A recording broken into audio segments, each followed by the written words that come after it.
Golden State Media Concepts bring you Book Review Podcast, a haven for bookworms of all ages and the widest genres, from mystery to memoirs, romance to comedy, fantasy to sci-fi. If you love to read, this is a podcast for you. It's the Golden State Media Concepts Book Review Podcast.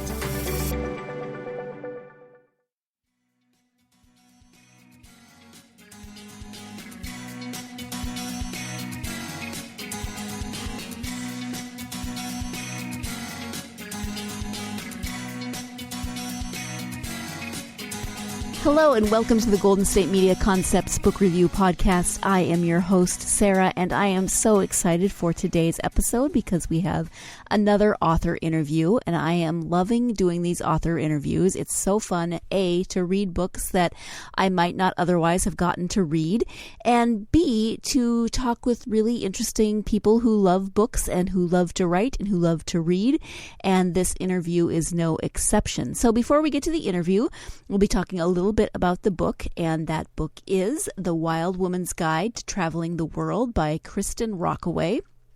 The blurb on the back says, "Objectively, Sophie is a success. She's got a coveted job at a top consulting firm, a Manhattan apartment, and a passport full of stamps. It isn't quite what she dreamed of when she was a teenager, dog-earing pages in exotic travel guides, but it's secure.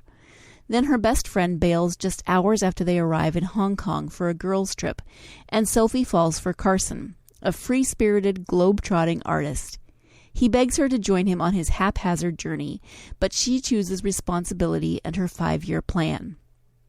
Back in New York, that plan feels less and less appealing.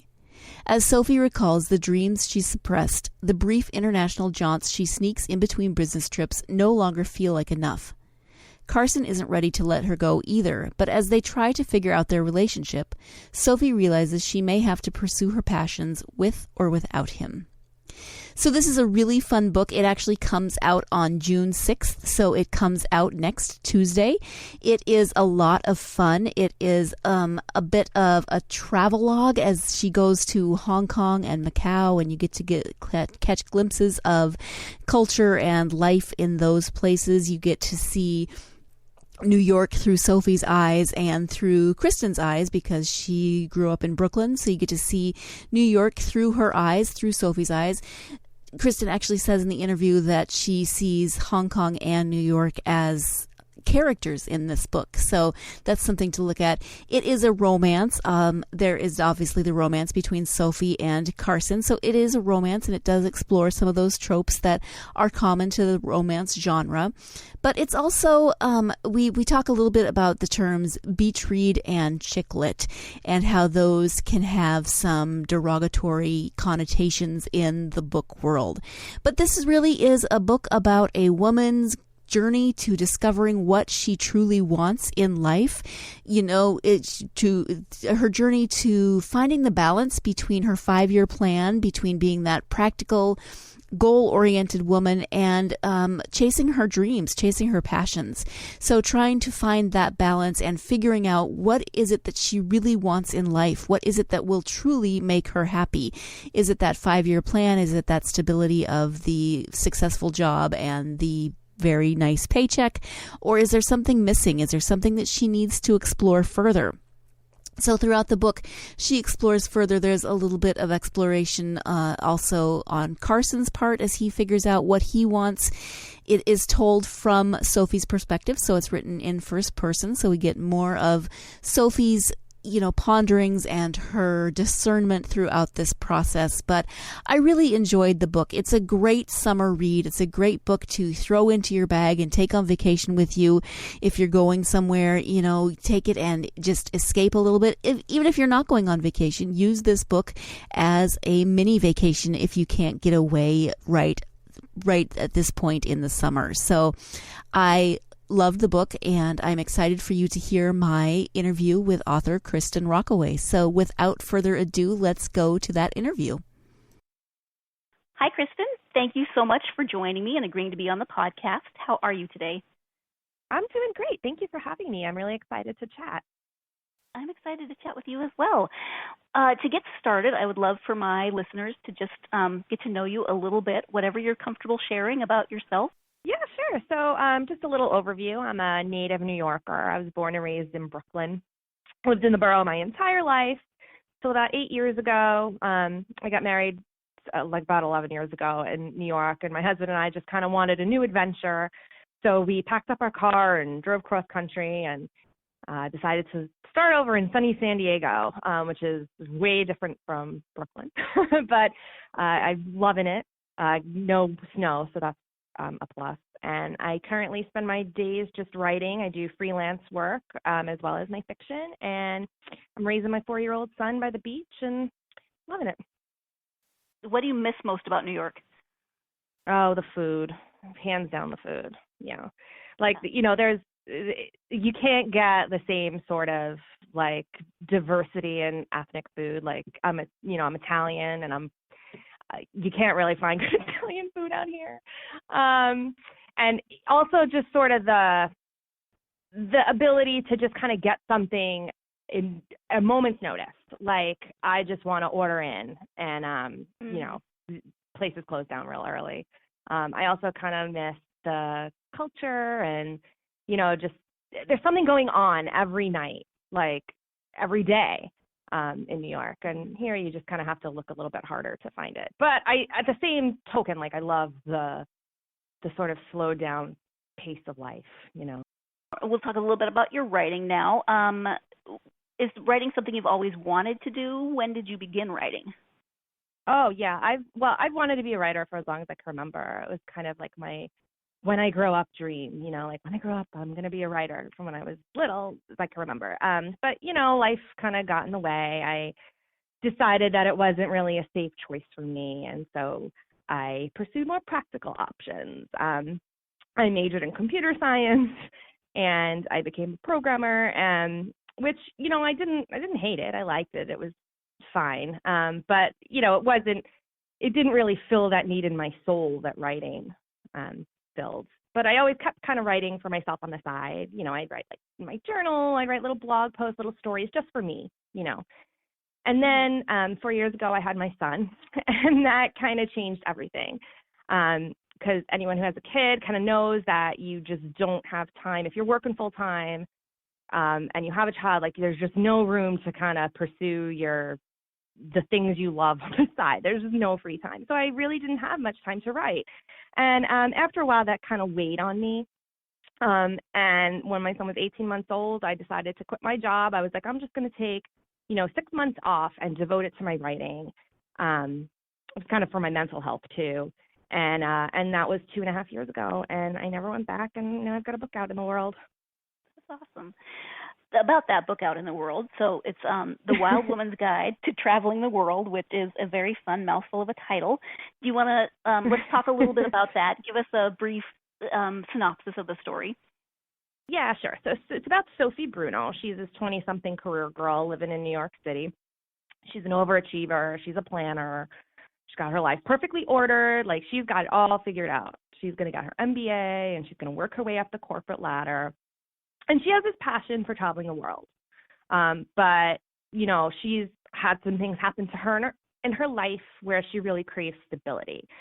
So she takes this job as a traveling IT consultant because to her, she feels like that's the best of both worlds. Like, she gets her big paycheck, she gets her steady employment, she can, get this plan for her life that she wants or that she thinks she wants, but she still gets to travel because she travels a lot for work. The travel's not on her terms, and she only gets to kind of steal moments here and there to explore when she's on these business trips, but it's secure.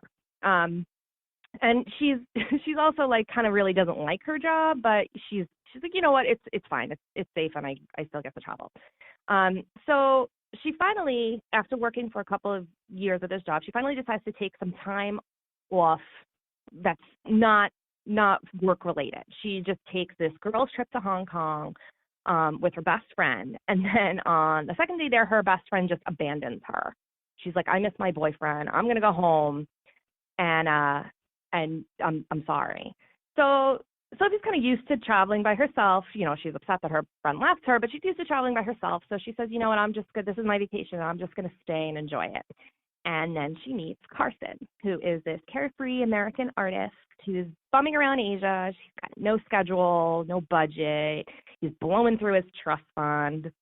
She thinks to hang out and sketch. You know, he's a sketch artist. And he wanders around these foreign cities, just kind of aimlessly exploring. And that's very unlike Sophie, because Sophie, when she travels, she's always got a guidebook and an itinerary. She knows she's got her schedule planned down to the hour because that's just who she is. But, you know, she kind of falls in love with Carson. You know, he's traveling the world on his own terms. And it's kind of like, you know, this carefree artist. It's not something that she would want, you know, in her real life. But it's, you know, it's kind of sexy on vacation, and she figures, oh, well, she's going to leave him. So she winds up embarking on this very exciting whirlwind romance with him.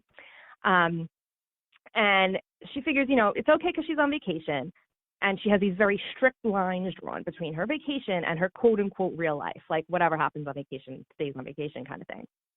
But after a few days together, they start really falling for each other.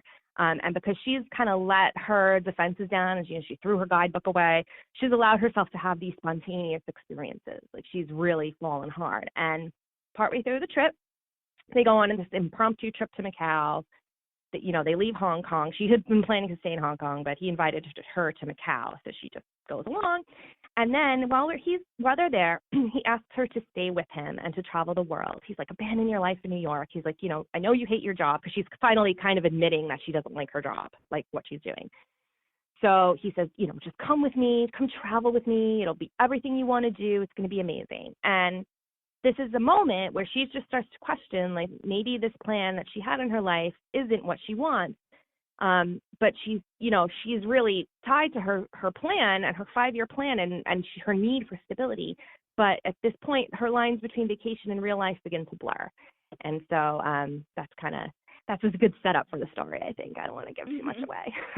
No, you don't want it definitely takes a turn from there, yeah. So people have to tune in, or they have to read the book to find out what happens next. As always, I hate to interrupt the interview, but we do have to take our first break of the podcast. When we come back, we'll be talking with Kristin about some of the more autobiographical portions of the book. So stay tuned, and we will be right back.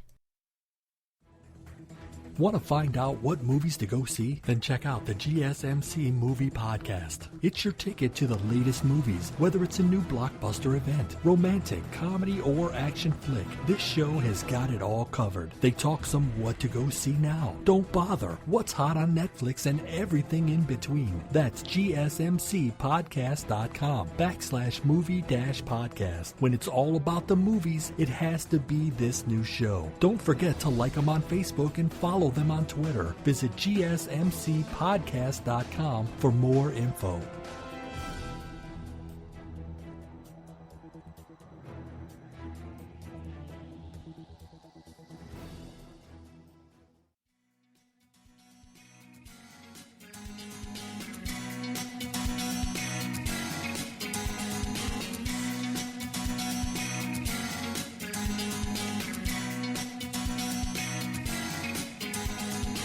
Welcome back to the Golden State Media Concepts Book Review Podcast. We are talking in this episode with author Kristin Rockaway, author of The Wild Woman's Guide to Traveling the World.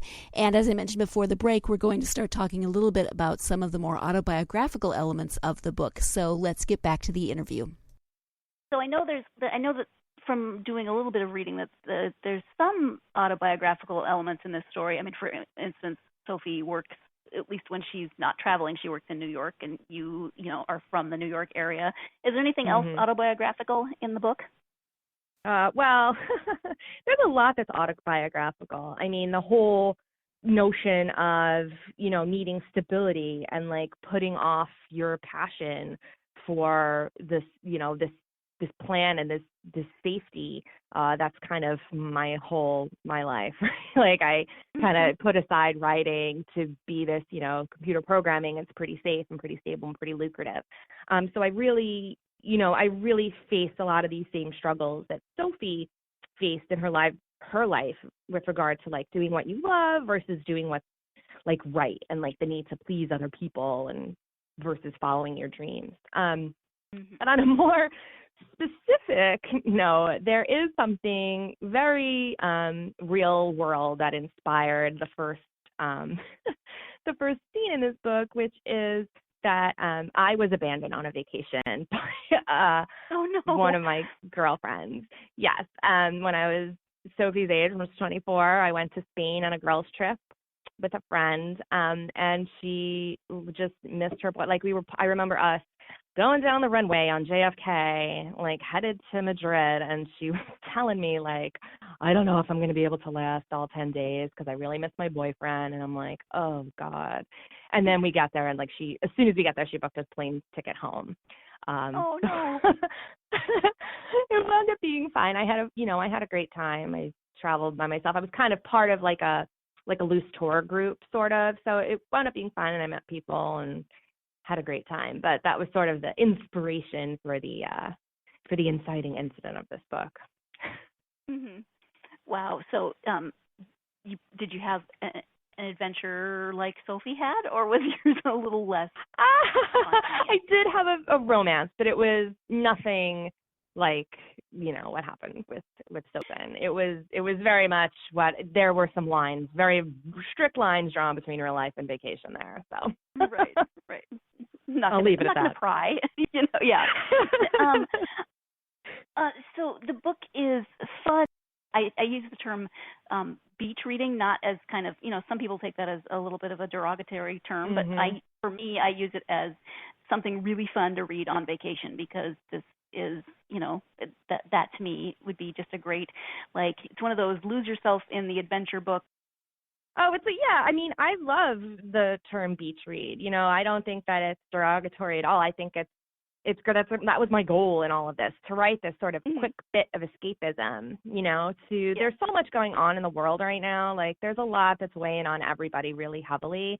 And it's nice to just lose yourself in a fictional story that transports you to another place. I really feel like the cities of Hong Kong and New York are characters in this book in a way. And my goal is to, if I did my job correctly, that if you're reading this book, you'll feel like you're there. You're with Sophie and Carson on Victoria Peak, looking out at the beautiful view, of Hong Kong, or you're, walking the streets of New York with Sophie. I also think that it's not so much like, we do read stories to escape, but there's this fantastic writing coach. She's written a couple of wonderful books. Her name is Lisa Cron, and I've gone to a couple of her workshops and read both of her books, Story Genius and Wired for Story. She's amazing. And she kind of talks about the brain science behind story, right? And she kind of argues that we don't really turn to story. I think she says we don't turn to story to escape reality. We turn to it to navigate reality. And I think that you could say, like, okay, well, this is, it's a lighthearted story, and it's in some ways it's kind of unrealistic, right? Because it's so it's like this idealistic, fun thing. But in a way, I feel like I would love for this to get people thinking too, and just feel a little inspired. Maybe ask yourself, what have you been doing in your life? How do you define success? Maybe I'm not advocating for anyone to like chuck it all, abandon your life. You want to be responsible here, but I think there's some room for just every once in a while. It's good to stop and reevaluate and think about why you're doing what you're doing, as opposed to just operating on autopilot. Being intentional and thinking about what you really want from your life, and if what you're doing is making you happy and getting you to a place where you want to be. That's a really good point, because it's not just Sophie who has that moment. There are other characters in the book who, to various degrees, go through that and kind of reevaluate some things and make those choices. Yeah, exactly. Carson too. I feel like they're kind of on this journey together. They're total opposites, but it's kind of a romance trope, right? Like, the opposites attract, and they find what they need in each other. They challenge each other's assumptions about their life. I read on the back of the book that it's compared to the writings of Sophie Kinsella, as well as, it said if you love Sophie Kinsella and you love The Devil Wears Prada, then you should read this book. is that an author in a book that you've read that you've enjoyed, or were you shooting for something along those lines, or was it just? Yeah, I mean, I was thrilled. Like, those were my publishers' comparables that they came up with, and I was like, oh, that makes me feel really good because they're amazing. Yeah. Sophie is one of my favorite authors. I think she does romantic comedy like no other. Her voice is incredible. Mm-hmm. You could read a page, like a random page, and know that it's her. I think that's author goals right there, having that strong of a voice. And she talk about escapism. I mean, you can just escape into one of her books and just you just have a smile on your face. But it's light reading in that it makes you feel good, but it also makes you think too as well. All of the heroines are going through some transformative point in their lives where they're forced to face something. They're on the verge of something, right? I think that's kind of a description of, right, like chick lit. Chick lit it's always been my favorite genre, and I know that's a bit of a controversial term in the same sense that beach read is, right? Because some people use it derisively, and it's also it's kind of fallen out of favor in some sense in publishing. But it's still around. They just don't use that term as much, and I actually find the term chick lit to be kind of empowering because it describes, this fun, smart story. These women who are smart and exploring themselves, and they're exploring how they change through their career, through romance, through friendships, through the shifting roles within their families, So I really aspired to be be in chick lit. So I'm very happy to be kind of categorized in that genre. I agree, and I appreciate your take on it, because I think when people sometimes throw out that term chick lit, it's just like it's about just women's lives, and they say it like that, like women's lives are somehow less, and yet it's like it's about shoes and martinis and just but it's okay. Yeah, I like shoes. Look, I like shoes. I have a very nice shoe collection in my closet, but I'm a lot more than that, and every woman. Exactly. But, so maybe they're shopping for shoes, but they're also talking about, their life and their careers and their choices. And exactly. They're climbing the ladder in their, in their shoes. They're climbing the ladder in their fancy shoes. What's next for you? Are you working on anything right now? Yes. I mean, I'm always writing, always working on stuff. Working on a couple of things. I mean, I'm constantly chasing plot bunnies. This is my problem. I'll start working on something and be like, oh, shiny idea over here. But since I worked in IT for so long, I really like to explore that theme of women working in tech, because there aren't very many of us. I mean, I'm not really working in it anymore. I still do a little bit of it, a little bit of consulting work, but not much. But, I'll still always consider myself, a computer programmer, because it's just was so much of my life. And I read this statistic earlier today, actually, that it's 0.4% of teen girls plan to major in computer science, and only 6.7% of women graduate with a STEM degree, which is crazy to me. Like, how, I mean, I know, because I went through it, right? Like, I was one of only a handful of women sitting in a big lecture hall, and I was an IT manager, and I had 10 men working under me. I was the only, woman in my team.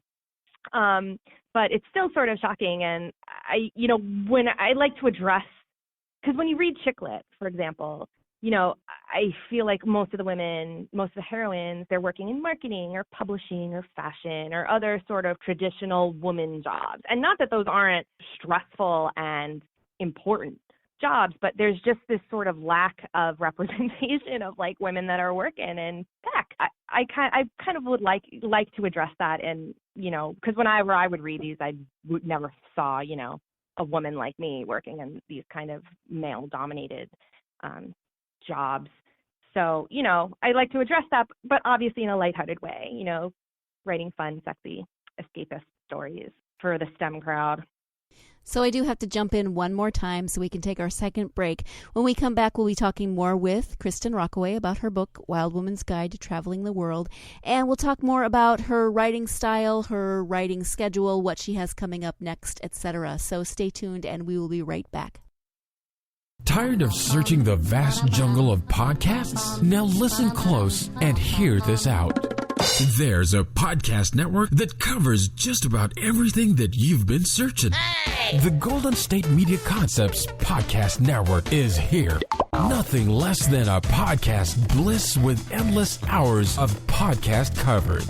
From news, sports, music, fashion, cooking, entertainment, fantasy, football, and so much more. So stop lurking around and go straight out to the Golden State Media Concepts Podcast Network. Guaranteed to fill that podcast itch. Whatever it may be. Visit us at www.gsmcpodcast.com. Follow us on Facebook and Twitter, and download us on iTunes, SoundCloud, and Google Play.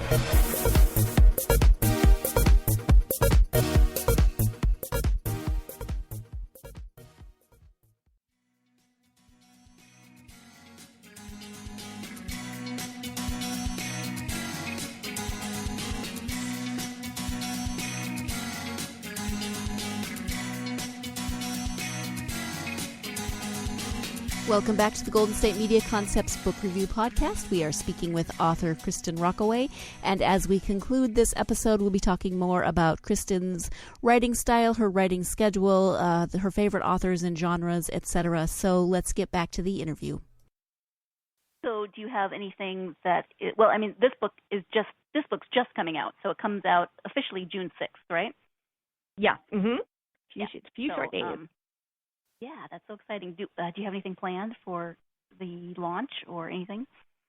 Yeah, so next week I'm actually reading on my launch day, on release day at Warwick's, which is like the oldest independent bookshop in San Diego. Like, I can't believe I'm reading there. I'm really excited. So we're doing a signing, and then a couple of days later I'm having a launch party at a local travel agency, Carefree Vacations. That'll be fun. If anyone's in San Diego, come on down. And then I'll be at the Rip Bodice a couple of days after that in LA. I don't know if you've heard of the Rip Bodice. They're the nation's they're the nation's only romance bookstore. So I'm really excited that I'm hosting a trivia night there. So I'm super excited about that. Oh, fun. So I got a couple of local events. Do you think you will ever return to Sophie as a character? Maybe. I feel like Sophie's story, I kind of wrapped up her story right now, and she's not talking to me. Elena, on the other hand, I feel like she's got some unresolved issues. So I'm thinking about it. Because I was wondering what happened to her. I kept thinking maybe we were going to get, because we got a little glimpse of Sophie's grandma and what does at the end of the book, but we didn't get much of Elena, so that would be intriguing. She's still kind of kicking around in my head, talking to me, but I haven't really I haven't explored it yet. Right. Okay. That sounds exciting. So talk to us about your writing. Do you have a schedule? Do you have a favorite place to write? I mean, I know you have a 4-year-old, so that can make things a little more challenging, but yeah. So I have an office at home. I mostly work at home. I have a co-working space that I work at sometimes when, my son's at home and I can't get anything done. So I tend to just work in my office, and I've sort of trained my mind that, like, when I sit in that chair, it's writing mode, so that's it's almost like this instant response. And I try to keep to a schedule, but, obviously with a family, that can be super tough. So I really try to focus on being flexible, because before I would try to be very rigid about it, and when it didn't work out, then I would just fall apart and be like, oh God, I can never, I'm never going to be able to stick to this plan. And I would just get very upset. So I just try to stay flexible. I'm not one of these people that can write, like, first get up at 4 a.m. and write. I've tried that too, but I'm not a morning person. I can't function until I've had like 2 cups of coffee. And then my body just sort of shuts down at 10 p.m. So I'm not a night owl either. So I really have to get my work done during the day. So when my son is at school, I try and just cram most everything into those daylight hours when he's not around. Does he ever inspire your writing in any ways? Not really. I tend to write about, like, the single woman. I haven't really been inspired to write about any kind of family, drama yet, or family even stuff, but maybe eventually one day I will. Switching from writing to reading, do you have favorite genres or authors? Well, like I said, chick lit's my favorite, and I love Sophie Kinsella. But I also enjoy like the broader genre of women's fiction and romance. I love Emily Giffin. I like how she takes, these common tropes and sort of turns them on their head. I like Karma Brown, and she just had a book come out, I think 2 days ago in this moment. But I love Come Away With Me. Her debut was amazing. It was about a sort of a travel story as well. Carrie Lonsdale. She's a blurb in the front of your book, right? Yes, she does. And I can't believe that she blurred my book. It was just like a dream come true, like Karma Brown. That's awesome. My book. Yeah, Carrie Lonsdale as well. She blurred my book. It was another like dream that like she blurbed it. I love. I have. There's a debut. Like I'm part of a debut group this year. Some other authors who are debuting this year. We just kind of all get together and offer each other moral support and answer each other's questions. And there's a debut author in my group, Marianne Marlowe, who wrote Some Kind of Magic. That book was amazing. Like a romance kind of chick lady book. And then I also really like some historical romance, which I'm not much of a historical fiction reader, but there are some historical romance authors like Tessa Dare. Oh, I love Tessa Dare and Sarah McLean. Yeah, I mean, I could go on forever about reading. I could too. I totally understand. Yeah. Kind of a topic that came up last week when I was speaking with Jasmine Silvera. We talked about what she reads with her 2-year-old. So is there anything that you read with your 4-year-old that you love or hate? You used to read over and over.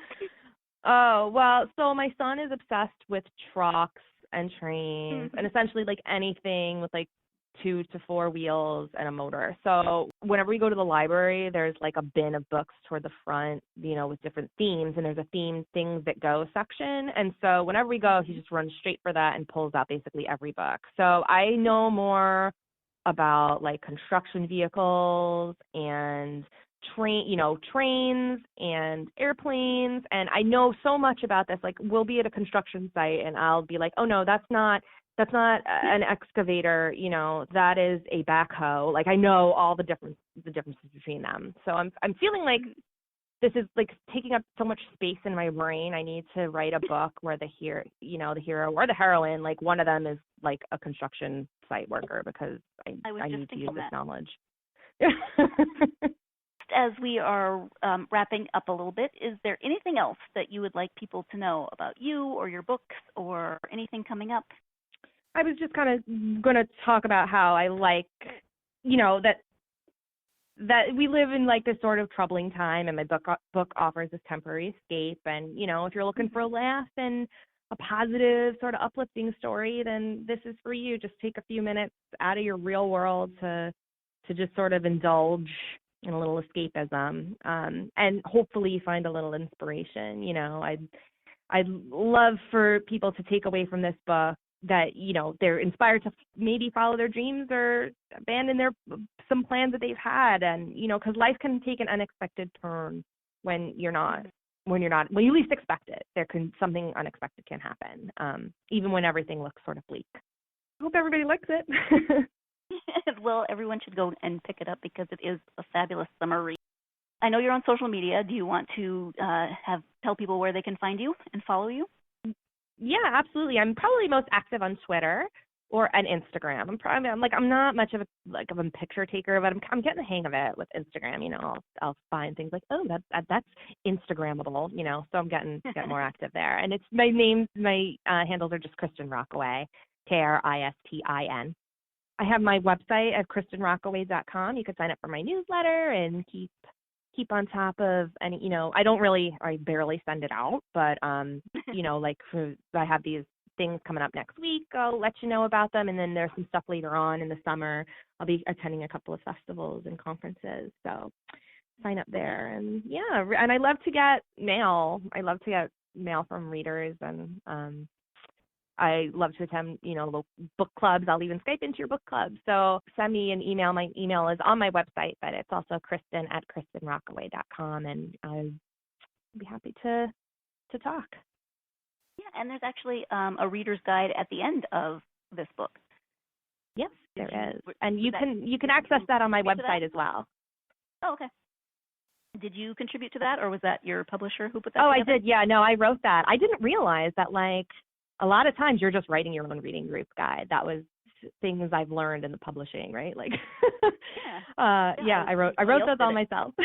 I think we've pretty much covered everything, unless there's something that you can think of. That's it. Thank you so much, Sarah, for having me. Well, thank you so much for joining me. I really appreciate it. I loved the book, and I'm looking forward to seeing what you come up with next. And, no rush, no pressure.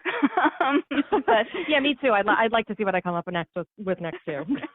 I mean, this one's not even out yet, and I'm like, come on, what are you going to do next? So again, the book, Wild Woman's Guide to Traveling the World, comes out June 6th.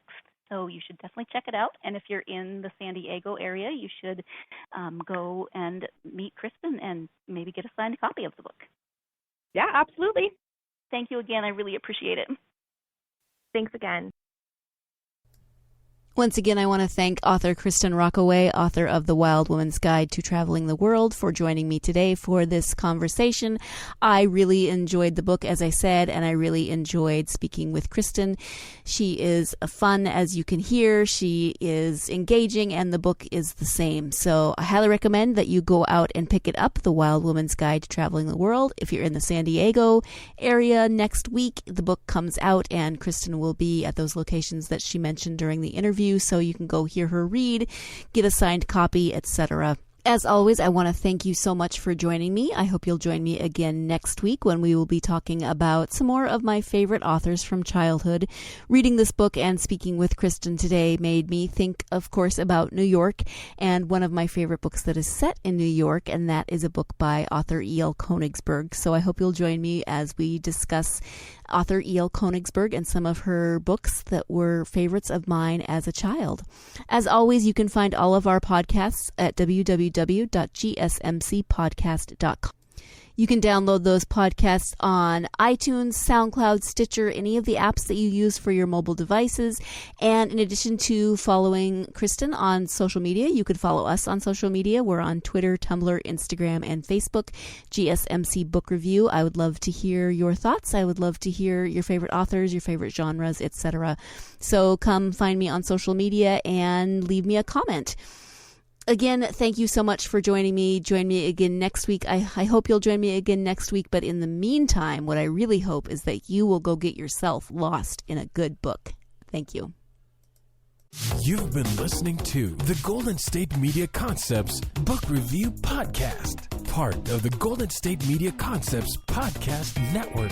You can find this show and others like it at www.gsmcpodcast.com. Download our podcast on iTunes, Stitcher, SoundCloud, and Google Play. Just type in GSMC to find all the shows from the Golden State Media Concepts Podcast Network, from movies to music, from sports to entertainment, and even weird news. You can also follow us on Twitter and on Facebook. Thank you, and we hope you have enjoyed today's program.